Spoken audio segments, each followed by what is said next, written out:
kilig mo, si Kuya, oh. Hello, hello mga Baba Loves!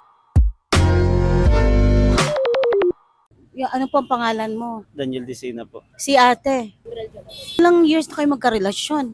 Na-meet ko siya since 2020.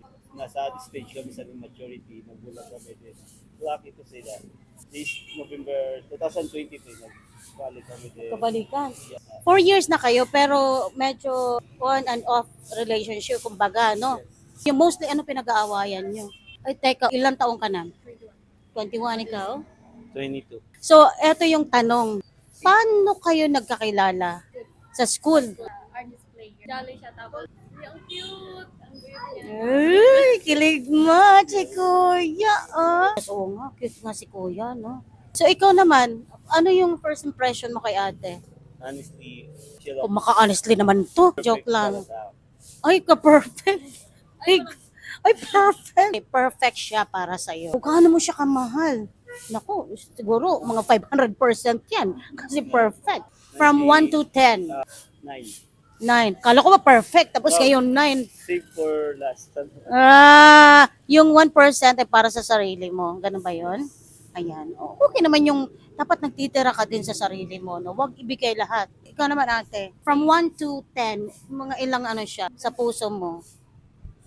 Same. Okay. Anong mga bagay na ginagawa nyo para mapanatili ang inyong relasyon? So ngayon na nandito na kayo sa stage na medyo matured na yung pag-iisip nyo. So paano nyo napapanatili ang inyong matatag na relasyon? For me, put trust and respect about our relationship. Like, if that thing exists in your relationship, no one can ruin you both.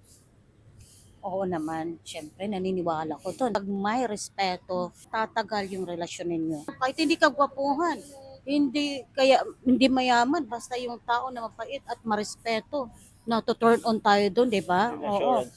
Oo.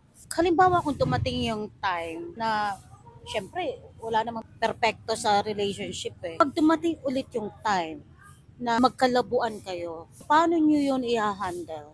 Siyempre po, kailangan talaga pag-usapan ng mabuti yun. Depende po kasi sa Pinag-awayan nyo. depende. Halimbawa may third party. Tatanungin lang siya sa kung anong totoong nararamdaman ba niya. Kung pagpapatuloy ba namin. Meron kami dati. Maghahabol ka pa rin pa sa kanya na alam mo naman na parang tumapang na siya, parang nakahanap na siya ng ibang babae. Ipagpapatuloy mo pa rin ba yung love na nararamdaman mo sa kanya? Magpapatuloy. Oo. Binibigay ko pa rin yung best ko. Pero kung talagang siya na mismo talaga ang lalayo, Oh, huwag kayo mag-away dito, ha? O ano lang to, if ever lang naman. If talaga nadiri na talaga siya sa iyo, siyempre, magsasacrifice ka sa mga kalawarin mo na para ito na mo love is diri na mas makurian pa. Diri na talaga ikaw. Ipaubaya na sa iba. Tapos kapag diri na niya pag-alaga. Oh, Valentine's Day ngayon. So ano ang message mo sa girlfriend mo at ikaw naman para sa boyfriend mo?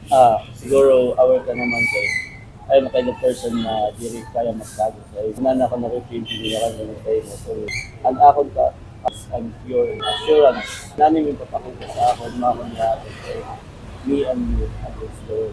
Sana all.